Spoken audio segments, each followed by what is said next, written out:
Pernahkah terbayang olehmu seorang lelaki mulia yang hidup di tengah kematian? Demi kematian orang yang dicintainya, ia diasingkan oleh kaumnya, terusir dari tanah airnya. Ia dihina, disakiti, tapi tinggi tangannya terangkat memohon, "Ya Allah, jika mereka tidak menerima dakwah, didilah anak keturunan mereka kelak orang-orang yang menyembahmu." Pernahkah terbayang olehmu seorang lelaki mulia yang harus menggantungkan batu di perutnya demi menahan lapar? Ia makan di lantai layaknya seorang budak. Raja-raja dan para kaisar memandang penuh iri pada kekokohan masyarakat dan kesetiaan pengikutnya. Dialah lelaki mulia itu, sang kekasih, Muhammad bin Abdullah. Beliau merupakan Rasul terakhir, Rasul penutup bagi para nabi. Dia membawa risalah langit terakhir untuk menerangi hati manusia. Maka aras pun berguncang, penuh sukacita dan riang gembira. Sementara kursi Allah bertambah wibawa dan tenang. Langit dipenuhi berjuta cahaya dan bergemuruhlah suara malaikat membaca tahlil, tahmid, dan istighfar. Maka lahirlah kekasih tersebut dengan membawa berjuta keberkahan dan keajaiban. Kelahirannya merupakan sebuah anugerah, bukan hanya bagi bangsa Arab, melainkan bagi dunia seisinya. Kelahiran Rasulullah ibarat cahaya mentari pagi yang menyemburat dari ufuk timur kemudian merangkak naik, membesar dan menyinari seluruh semesta. Muhammad, sang cahaya yang dikirimkan Allah pada dunia yang diselimuti oleh kegelapan, hingga menjadi terang benderang. Rasulullah lahir untuk mengusir kegelapan umat manusia dengan cahaya peradabannya. Dalam konteks historis, Rasulullah lahir di Makkah pada Senin, malam 12 Rabiul Awal pada 570 Masehi, dan bertepatan dengan awal tahun gajah. Disebut tahun gajah karena konon ketika Rasulullah lahir, Raja Abraha sedang mengerahkan pasukan gajahnya untuk menggempur Ka'bah di Makkah. Namun usaha Abraha ini berakhir dengan sia-sia, sebab seluruh pasukan gajahnya yang gagah perkasa itu dihancurkan oleh burung ababil yang dikirim oleh Allah. Ayahnya bernama Abdullah dan ibunya bernama Siti Aminah.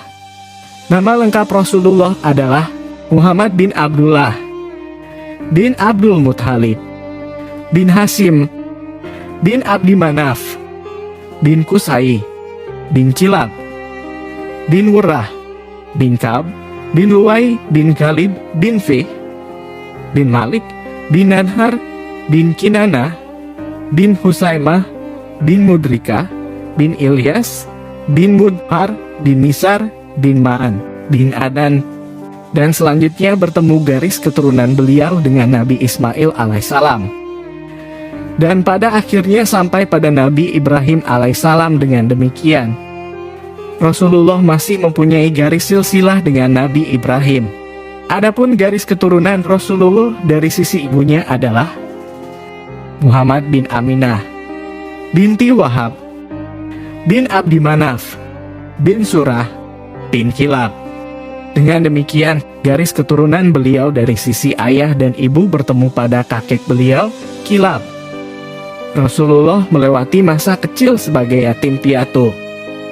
Ayahnya Abdullah meninggal saat Rasulullah masih dalam kandungan, 6 bulan sebelum kelahiran. Ayah Rasulullah meninggal dalam perjalanan pulang dari berdagang. Sehabis melakukan aktivitas niaganya dari Syam, Abdullah singgah di Madinah. Kemudian jatuh sakit dan tidak lama kemudian meninggal dunia dan dimakamkan di situ. Pada saat sang ayah wafat, Rasulullah masih di dalam kandungan. Rasulullah sejak kecil dibesarkan di bawah asuhan kakeknya Abdul Muthalib. Lalu sang kakek meninggal. Rasulullah kemudian diasuh oleh pamannya Abu Thalib. Duh Gusti, betapa malang nasib Nabi Muhammad sejak kecil. Di usianya yang masih belia dia harus menjadi yatim untuk kedua kalinya. Dia menyaksikan kematian sang ibu dalam dekapan pelukannya. Di tengah gurun itu, ia tak menemui siapapun yang hendak untuk dimintai pertolongan. Betapa sunyi dan hampa. Bersama pengasuhnya, Ummu Aiman dengan air mata yang masih membekas di ujung mata pipinya. Dengan tangan mungilnya ia menggali kuburan ibunya dan memakamkannya sendiri. Sungguh, cinta yang berawalan suci akan berakhir dengan kesucian pula. Dan di tanah Yatsrib ini, sepasang kekasih itu, Abdullah dan Aminah, dipertemukan kembali dalam keadaan suci di tanah yang penuh cinta.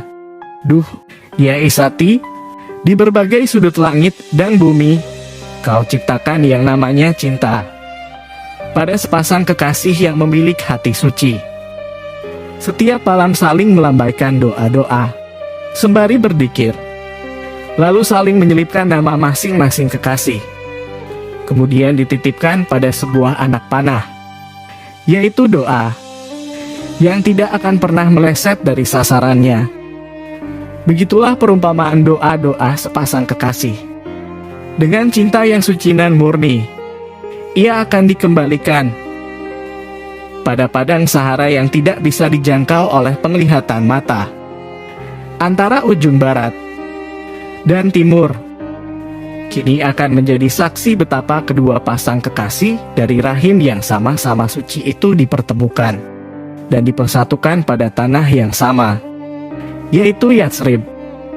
Rasulullah berasal dari salah satu kalangan suku Quraisy, yakni Bani Hashim, yang mewarisi silsilah terhormat di Makkah, meskipun tak terpandang karena kekayaannya.